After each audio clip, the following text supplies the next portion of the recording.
이 시간 하나님께서 저에게 주시는 말씀은 출애굽기 40장입니다. 1절부터 9절까지의 말씀과 34절에서 38절의 말씀 두 군데입니다.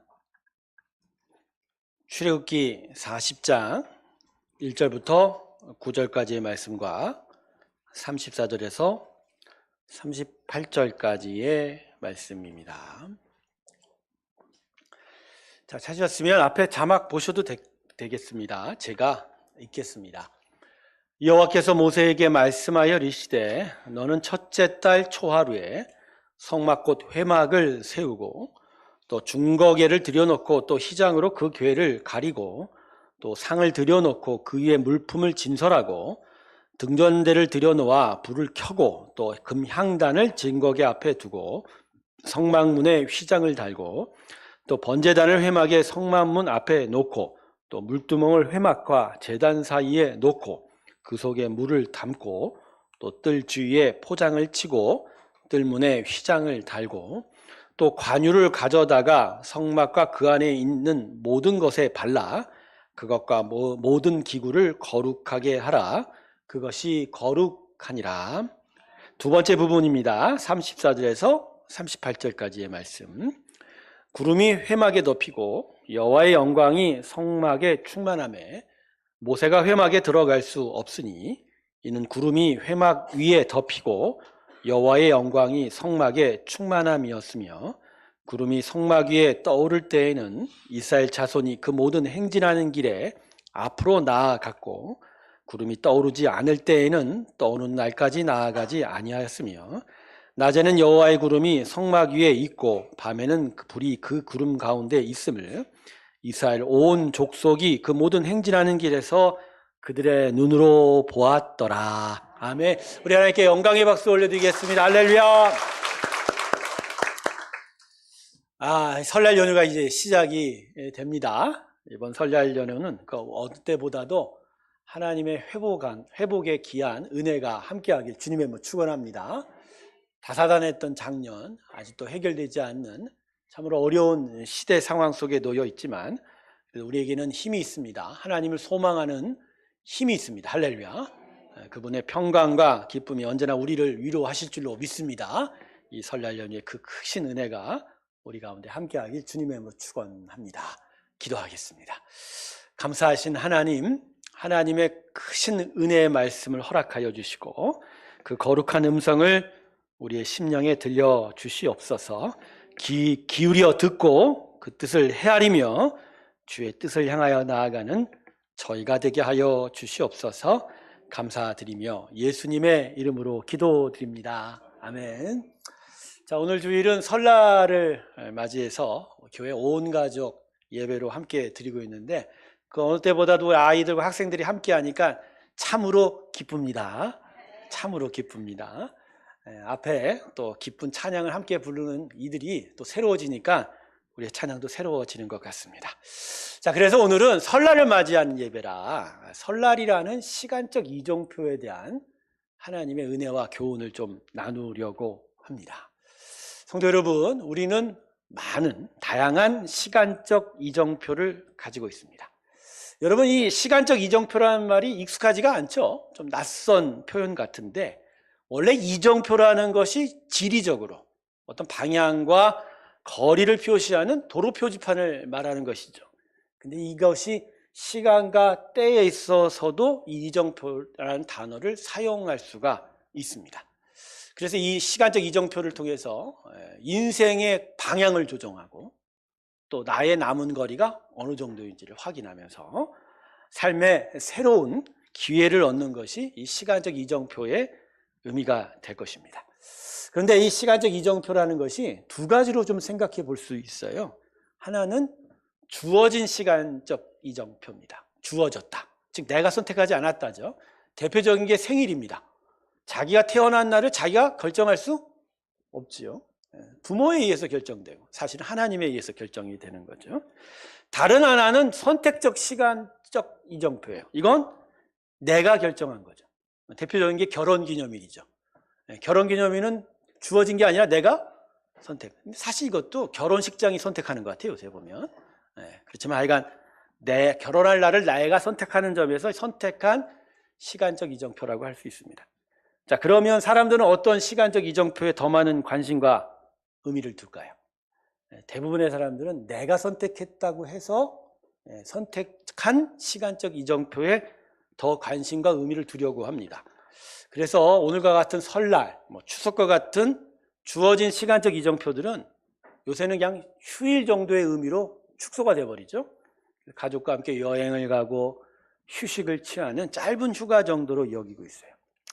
디모데후서 3장 1절부터 3절까지의 말씀을 보면 말세에 고통하는 때가 이르고 몇 가지 증상이 나타난다고 합니다. 첫 번째가 자기를 사랑하는, 두 번째가 돈을 사랑하는, 그리고 세 번째가 부모를 거역하는, 마지막이 감사하지 않는 증상들이 나타난다고 하는 거죠. 아무래도 세상이 종말을 향하여 가는 세태이다 보니 자기 사랑에 몰두하다 보니까 자기 중심, 내가 선택하고 나를 위한 그런 시간적 이정표에 더 관심을 두는 것 같아요. 그래서 저는 주어진 시간적 이정표의 의미를 다시 좀 생각해 봐야 한다고 생각합니다. 성도 여러분, 새해 첫날인 설날과 같은 이 시간적 이정표는요, 그냥 지나칠 때와 시간이 결코 아닙니다. 왜냐하면 설과 추석이라는 절기가 이게 개개 명절의 절기처럼 여기지만 안 그래요. 여러분, 이러한 절기에는 창조주 하나님의 섭리와 교훈이 담겨 있습니다. 여러분, 우리가 알고 있는, 우리가 섬기고 믿고 있는 하나님은 우리들만의, 믿는 자만의 하나님이지 절대 않습니다. 그분은 온 세상과 모든 사람의 유일한 하나님이십니다. 할렐루야. 그래서 당신의 자녀 삼은 자들에게만 메시지를 전하지 않으세요. 하나님은 온 세상에 대하여 당신의 통치의 메시지를 전하고 당신의 교훈을 온 만물들에게 전달하고 있는 거예요. 그 중에 하나가 지구가 태양을 도는 공전과 같은, 지구가 자전축으로 돌아가는 이 자전을 통해서 사람과 세상의 시간을 새롭게 바꿔주는 일들, 이게 바로 온 세상을 향한 하나님의 귀한 교훈이 된다는 거죠. 여러분, 한번 생각해 보신 적 있어요? 왜 하나님은 지구를, 우리가 사는 지구를, 태양을 1년에 한 바퀴씩 돌게 하실까? 왜 우리가 살고 있는 이 지구를 자전축을 중심으로 하루에 한 바퀴씩 스스로 돌게 할까? 도대체 왜 하나님은 지구와 태양 사이의 거리를 가까워졌다가 또 멀어졌다가 그렇게 반복하실까 말입니다. 전체 물리학자들은 여기에 나름의 답을 달려고 할 것입니다. 하지만 하나님의 교훈과 은혜를 담은 성경을 공부하고 또 가르치는 또 저로서는 이런 지구의 움직임에는 하나님의 영적 교훈과 메시지가 담겨 있다고 답을 할 수가 있는 거예요. 여러분, 왜 공전이 있는 줄 아십니까? 그건 매년 해를 새롭게 하시는 새해 시간적 이정표를 주려고 하시는 거예요. 하루에 한 바퀴씩 지구가 도는 건 하루하루를 새롭게 만들어 가시는 하나님의 섭리가 있는 거예요. 지구를, 태양 사이의 거리를 계속 가깝다 가까이 멀게 하시는 것은 계절을 다르게 하시면서 그 계절마다의 하나님의 통치와 교훈과 은혜가 숨겨 있는 거예요. 그래서 여러분, 이러한 절기들은 온 우주 만물을 다스리는 하나님의 통치와 섭리에 대한 교훈을 얻게 되는 계기가 될 거고, 그로 인해서 자신의 인생의 의미를 새롭게 발견하게 되는 그런 의미가 담겨져 있는 겁니다. 사랑하는 성도 여러분, 하나님께서는 시간의 주관자 되십니다. 중요한 건 하나님은 시간을 통하여 인생을 가르치고 교훈한다는 거예요. 그래서 우리는 흘러가는 시간이라 아무 의미 없이 가는 게 아니에요. 이 시간들을 통해서 우리는 하나님을 배워야 합니다. 이 시간을 통해서 하나님을 알아가야 돼요. 그래서 시편 90편을 보면 모세는 이렇게 간구합니다. 우리 나를 계수할 수 있는 지혜를 주소서 말입니다. 이 시편 90편을 보면요, 모세가 그 연약하고 부족한 자신에게 있어서 이 시간 속에서 그 부족함을 느끼는 어떤 절망을 고백을 하고 있어요. 그러면서 하나님께 우리 나를 계수할 지혜를 주십시오. 시간의 통치자의 주관자이신 하나님께 이 시간을 통해서 자신이 배울 수 있는 은혜를 달라. 그 교훈을 통해서 시간 가운데 계시는 하나님의 은혜를 경험하게 되려고 이렇게 고백을 하고 있는 겁니다. 그래서 여러분, 우리는 시간을 통해서 하나님께서 우리에게 주시는 교훈들을 배워야 됩니다. 제가 대략적으로 한 4가지를 여러분에게 좀 나눠 보려고 하는데, 첫 번째는 하나님께서 시간을 통해서 인생을 다스린 교훈 중에 첫 번째는 인생을 지루하지 않게 하는 은혜도 있다는 겁니다. 여러분, 매일 같은 날 같은 시간이라면 얼마나 지루할까요? 그린랜드나 알래스카를 방문한 사람들이 이구동성으로, 또 북구 유럽 최북단에 있는 노르웨이나 이런 핀란드나 스웨덴을 방문한 사람들이 그러죠. 그쪽은 낮아, 백야가 계속 지속되는 시간들이 있어요.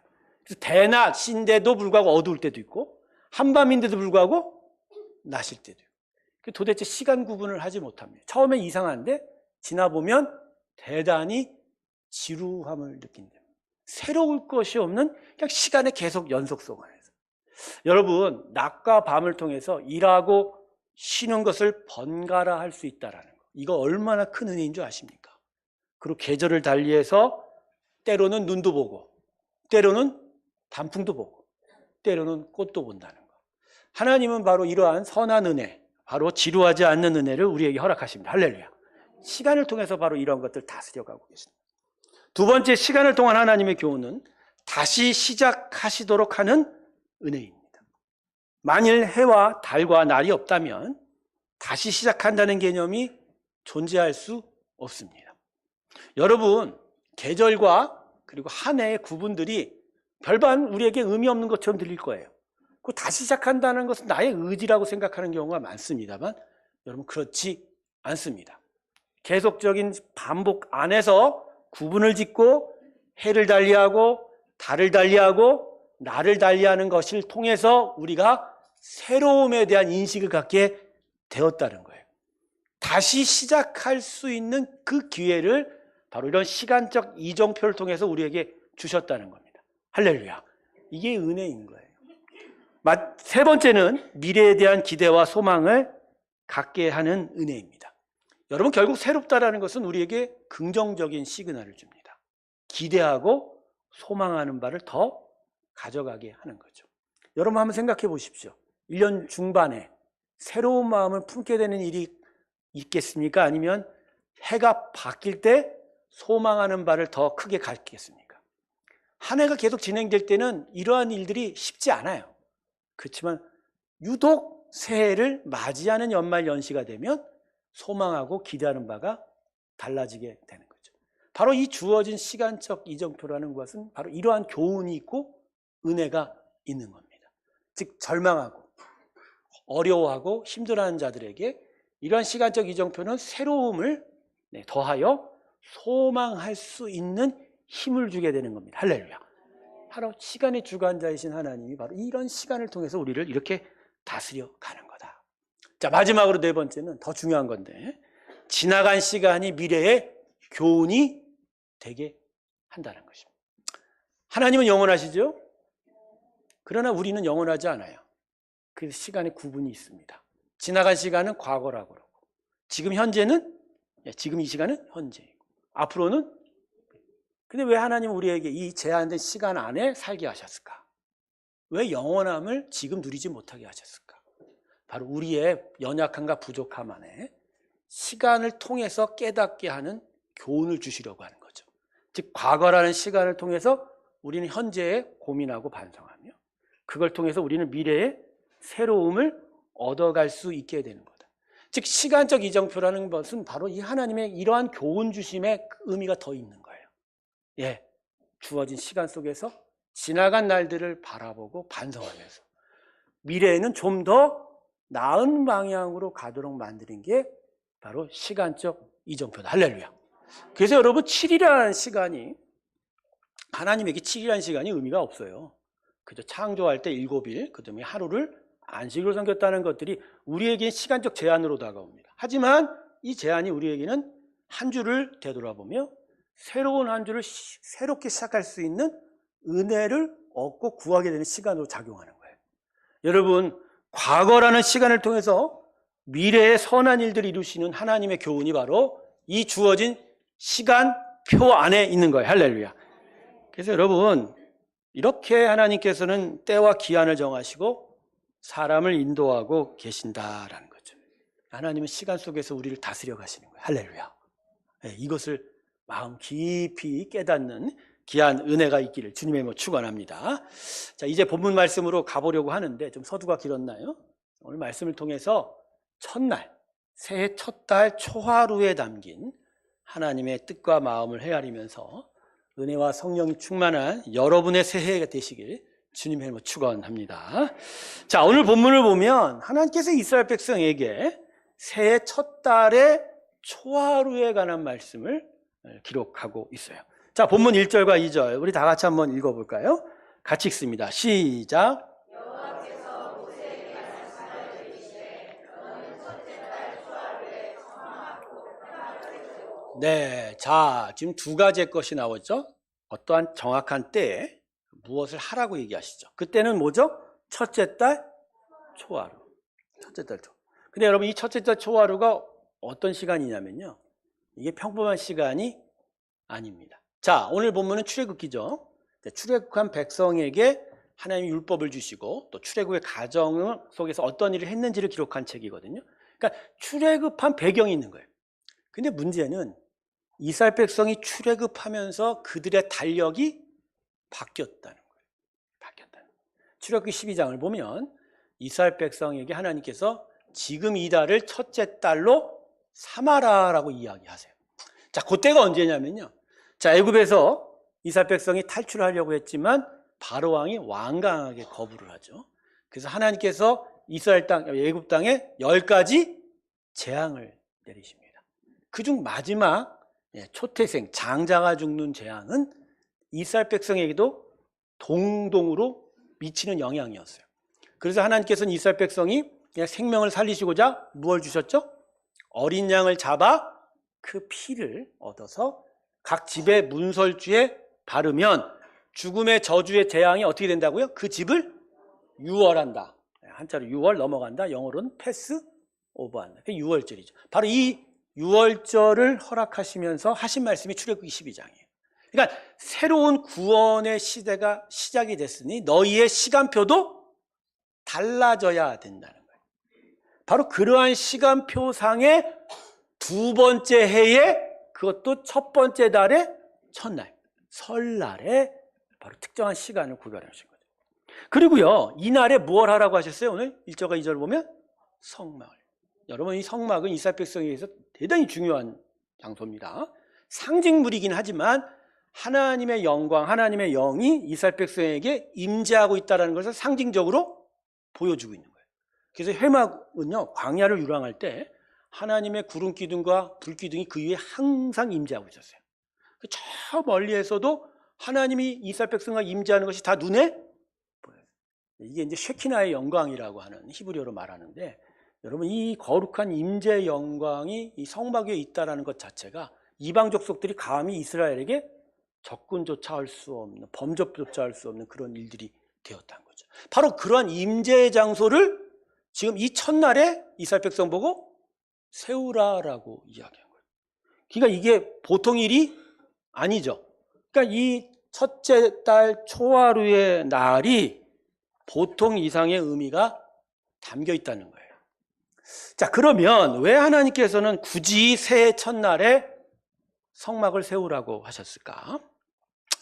흥미로운 것이 성경을 보면요, 첫 달 초하루에 관련된 일들이 중요한 몇 가지가 기록이 되어 있습니다. 창세기 8장을 보면 노아의 홍수 사건이 기록이 되어 있는데, 홍수로 온 지면이 물에 잠기고 방주에 탄 생물들 말고는 다 심판을 받던 그때에 노아와 그 8가족과 선별된 짐승들이 방주에 탔죠. 방주에 타고 나서 마지막으로 뚜껑을 열어 새로운 세상을 맛본 그날을 성경은 뭐라고 기록합니까? 첫 달 초하루였다고. 홍수가 난 지 10개월 13일이 지나서 그 노아가 새로운 601살 되던 해에 설날에 방주에 뚜껑을 열어요. 여러분, 방주는 배가 아닙니다. 나무 상자입니다. 그래서 갈대 상자의 모세와 그 모세의 갈대 상자의 히브리어가 방주의 히브리어하고 같은 단어예요. 그냥 상자예요. 그냥 생명을 보호하고자 보관하신 거예요. 그래서 뚜껑을 한번 열면 다시 닫을 수 없어요. 그러니까 뚜껑을 열었다는 건 뭐죠? 이제 새로운 세상이 시작되었다는 거예요. 다음으로 두 번째 사건이 역대하 29장을 보면 히스기야 왕의 사건이 기록이 되어 있습니다. 히스기야 왕은 유명한 종교개혁군주입니다. 남유다 왕국이 자랑하는 정말 하나님의 뜻에 부합한 왕이었어요. 율법을 가르치고 산당을 철폐하고 성전을 새롭게 했던 왕인데, 근데 이 아버지 아하스 왕은 남유다 왕국에서 이야말로 쉽게 얘기하면 막장의 왕이었습니다. 극심한 우상 숭배가 이 아버지 때 있었어요. 근데 그 아들이 새롭게 왕위를 이어받으면서 남유다 왕국의 신앙에 부흥을 일으킨 거예요. 종교 개혁을 일으킨 거예요. 그게 종교 개혁이면서 아버지 아하스 왕 때 전혀 제사가 드려지지 않았던, 그래서 버려졌던 성전을 새롭게 성결하고 새롭게 정비하게 돼요.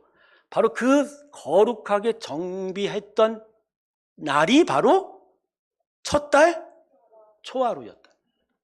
자, 마지막으로 에스라 7장을 보면요, 포로 귀환하는 이스라엘 백성들이 바벨론에서 출발한 날이 첫 달 초하루라고 그러는데, 좀 잠깐 설명을 드릴게요. 남유다 왕국이 멸망하면서 이스라엘의 왕국은 다 멸망하게 됩니다. 그러고 나서 포로들이 다 끌려가게 돼요. 지금의 바그다드 인근 지역, 바벨론 땅이란 지역으로 많은 이스라엘 백성들이 끌려가는데, 이사야서의 예언대로 70년 만에 포로로 귀환하는 일이 시작됩니다. 근데 포로 귀환이 단순하지가 않습니다. 총 3차례에 걸쳐서 포로가 귀환해요. 첫 번째는 스룹바벨 제사장에 의해서 많은 이들이 와서 성전을 다시 세우게 되고, 그 후로 50년 만에 학사 에스라가 또다시 2차 이스라엘 백성을 모아 2차 포로 귀환을 하게 되고, 그 후로 몇 년 후에 느헤미야가 총독으로 부임하면서 또 소수의 이스라엘 백성을 끌고 왔게 3차 귀환이에요. 근데 왜 이렇게 단계적으로 나눠서 포로 귀환을 했냐면, 1차 포로 귀환 때 하나님의 원하시던 바가 잘 이루어지지 않았던 거예요.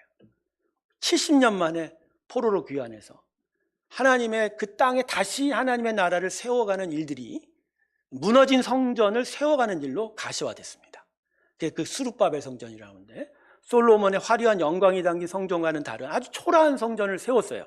많은 사람이 울었다고 그러는데, 근데 이런 성전을 세우면서 이스라엘 사람들의 예배와 신앙이 부흥이 돼야 되는데 뜻된 바대로 되지 않았던 거예요. 그리고 50년 동안을 계속 지지부진한 일이 있었어요. 그래서 하나님께서 학사 에스라를 다시 2차 포로 귀환으로 보내면서 학사이자 제사장인 에스라를 통해서 드디어 하나님의 거룩한 신앙 부흥 운동이 그 땅이 세워지게 되는 거예요. 그 과정에 느헤미야가 동참하게 돼요. 바로 이 2차 포로 교환이 바벨론에서 출발한 날이 언제였다고요? 첫 달 초하루였다는 거예요. 여러분, 성경에 이러한 숫자들은 의미가 다 있는 거예요. 여러분, 이상의 일들이 성경에 기록된 첫째 달 초하루에 있었던 일인데, 제가 지금 열거한 이 3가지 사건의 공통주제가 뭐죠? 새로움입니다. 초하루 없는 그냥 새로움입니다. 즉 개혁과 회복의 출발점이었던 거예요. 온 땅의 죄악이 간약한 것을 홍수로 쓸어 담으시면서 노아와 그 가족들에게 새로운 시대가 열린 것이 첫 달 초하루였어요. 아버지 아하스 왕 때 극심한 우상 시대를 뒤로하고 히스기야 왕의 새로운 신앙 회복의 해가 시작된 것이 첫 달 초하루예요. 학사 에스라를 통해서 지지분열했던 이스라엘의 신앙에 일대 개혁을 일으키고 부흥을 시작했던 그 2차 포로 교환의 출발일이 첫 달 초하루. 오늘 본문도 마찬가지입니다. 하나님께서 첫째 달 초하루에 회막을 세우라고 하신 것도 이와 똑같은 거예요. 그들의 첫 번째 애굽에서 출발해서 보름 만에, 한 달 반 만에 시내산 앞으로 도착합니다. 그리고 시내산 앞에 십계명을 받고 하나님의 율법을 받고 하나님을 배우기 시작합니다. 하나님 말씀을 훈련하기 시작합니다. 그리고 나서 성막 제작법을 받아서 거의 10개월 동안을 성막에 들어갈 모든 것들을 하나하나씩 준비하는 거예요. 그리고 나서 둘째 해에 새해 첫 달 초하루 설날에 이 성막을 완성시키면서 새롭게 진행된 출애굽의 새로운 시대의 출발을 본격적으로 시작한 날이 이 첫 달 초하루였다는 거예요. 그래서 여러분, 이 날은 그냥 우연적으로 된 날이 아니라 하나님이 고르신 거예요. 하나님이 택하신 거예요. 그 새로움을 더하고 계속적으로 기념하라고 이 날을 택하신 거예요. 그러니까 여러분, 그 이후로 이스라엘 백성은 새해 첫날이 되면 무슨 생각을 했을까요? 바로 이 날을 기억한 거예요. 우리가 하나님의 임재의 상징인 회막을 세웠고, 이 회막과 함께, 성막과 함께 하나님의 임재를 통해서 거룩한 신앙의 길을 시작했던 그 날이다. 그러니까 이들에게 설날은 보통 날이 아니죠. 이러한 일들을 계속 기억하면서 마음을 새롭게 하는 날이 되었다는 거죠. 시간의 주관자이신 하나님께서 이스라엘 사람들의 삶에 들어가 그 날도 새롭게 하시고 그 날의 의미조차를 분명하게 하시면서 그들의 삶의, 신앙의 삶에 계속적으로 새로움을 더할 수 있는 시간적 이정표를 만들어 주신 게 바로 오늘 본문의 의미인 거예요. 저는 오늘 본문 말씀을 읽으면서 우리 성도들에게 과연 설날은 어떤 의미인가를 물어보고 싶습니다. 여러분, 우리에게 설날은 어떤 의미인가요? 제가 아까 서두에 얘기했지만 어떤 공존이란 주기를 통해서 한 해를 구분시키고 새로운 해를 맞이하는, 그래서 그 안에서 하나님의 교훈을 얻게 하는 그런 의미로 설날을 받아들이고 계십니까? 아니면 오늘 본문 말씀처럼 새로운 신앙의 시대를 시작했던 그 이스라엘 백성들과 같이 우리 삶의 새로운 2025년이 나의 새로운 신앙의 시대가 될 것을 기억하고 또 기도하면서 또 그렇게 출발하는 절기로 삼고 계시냐는 거예요. 아니면 이전과 같이 그냥 설날이 나에게 있어서는 어떤 여행하고 짧은 휴식을 즐기는 그런 그 어떤 날과 평범한 그런 설날로 맞이하고 있냐는 거죠. 여러분, 우리에게 모든 시간은 하나님의 다스림과 은혜가 담긴 날들입니다. 흘러간다는 점에선 크로노스예요. 어제가 오늘과 같고 오늘이 내일과 같을 겁니다. 사실 해의 구분, 달의 구분, 날의 구분조차도 사실 의미 없어요. 흘러가는 시간 속에서. 그러나 하나님의 섭리와 교훈을 기억하는 카이로스는 시간이 다릅니다. 어제의 내가 오늘의 하나님의 카이로스적 은혜 안에서 새롭게 변해가는 거예요. 그래서 모든 날들이 나에게는 흘러가는 시간인 것 같지만 그러나 그 시간 속에서 하나님의 교훈과 새로움을 기억한다면 우리는 보다 분명한 주님의 은혜 앞으로 달려갈 수가 있게 되는 거예요. 새로운 시대를 맞이할 수가 있는 거예요. 노아가 방주의 뚜껑을 열고 새로운 하늘과 땅의 시대를 다시 시작했던 것처럼 히스기야 왕이 잊혀졌던 성전을 성결케 함으로써 나라의 신앙을 새롭게 시작했던 것처럼 학사 에스라가 절망에 빠진 이스라엘의 삶 가운데 하나님의 부흥의 역사를 다시 새롭게 했던 것처럼 1년 동안 준비한 성막을 세우면서 출애굽한 이스라엘 백성이 보다 본격적인 새로운 신앙의 삶을 출발했던 것처럼 우리가 설날의 의미를 다시 새기게 된다면 오늘은 이 설날은 지나가는 시간이 아닌 하나님이 우리에게 은혜를 기억하고 그 은혜를 시작하는 놀라운 시간이 될 것입니다. 할렐루야. 설날을 오늘 이러한 귀한 의미를 분별하면서 섬겨가고 또 지나가는 우리 모두가 되길 주님의 이름으로 축원합니다. 하나님께서는 시간을 다스리시는 세상의 주인이십니다. 그러한 하나님께서 우리에게 특정한 날들을 주시고 그 날을 구별하라고 하는 건 이러한 교훈이 있는 거예요. 그런데 이 교훈은요, 교훈만으로 끝나지 않습니다. 새로운 시대를 향하여 나아가는 당신의 백성에게 하나님은 놀라운 영광을 함께 하시는 거예요. 오늘 본문 보면 두 번째 본문이 바로 그 약속입니다. 성막을 세우고 새로운 광야 유랑의 믿음의 시간을 시작한 이스라엘 백성에게 하나님은 축복으로 임하셨습니다. 오늘 두 번째 본문을 보면 첫 번째, 하나님의 영광이 그들 가운데 거룩히 충만히 임하는, 그 영광이 임하자 회막 가운데 들어갈 자가 없었다고요. 감히 그 영광 앞에 그 누구도 감당치 못하는 그 영광, 이 엄청난 영광이 이 하나님과 함께 새로운 날을 기대하는 자에게 임하게 된다. 할렐루야. 하나님의 이런 시간적 이정표의 교훈은 그냥 시간을 기억하라 정도가 아니에요. 여러분, 세례라는 게 어떤 의미죠? 내가 다시 태어난 날이죠. 이전의 나의 출생은 이제 의미 없는 거예요. 이제 나는 예수 그리스도의 은혜 안에 새롭게 태어났다라는 것을 각인시켜주고, 바로 그 새롭게 태어남을 기억하는 자에게 하나님의 임재가 임하는 거예요. 성령이 임하는 거예요. 하나님 은혜의 날들이 그의 인생 가운데 가득 차게 되는 것이다. 할렐루야. 그리고 오늘 이 두 번째 본문을 보면 하나님의 인도함이 있다고 하지 않습니까? 낮에는 구름 기둥, 밤에는 불 기둥으로 그 이스라엘 백성을 인도하심의 그 은혜, 하나님이 새로운 시대를 열어가는 이스라엘 백성을 책임지시겠다고 하는 은혜의 상징인 겁니다. 여러분, 믿음의 은혜 안에서 새로운 시대를 살아가겠다고 고백하는 자들에겐 하나님의 책임이 주어집니다. 나로서 살지 않고 하나님으로 살겠다는 그 은혜가 있기에 그 새 시대를 고백하며 나아갈 때마다 하나님이 함께 하신다라는 것을 오늘 본문이 이야기하고 있는 거예요. 그래서 여러분, 매년 맞이하는 설날이지만 올해는 좀 더 특별했으면 좋겠습니다. 올해 설날은 여러분에게 새로운 믿음의 전기가 되기를 바랍니다.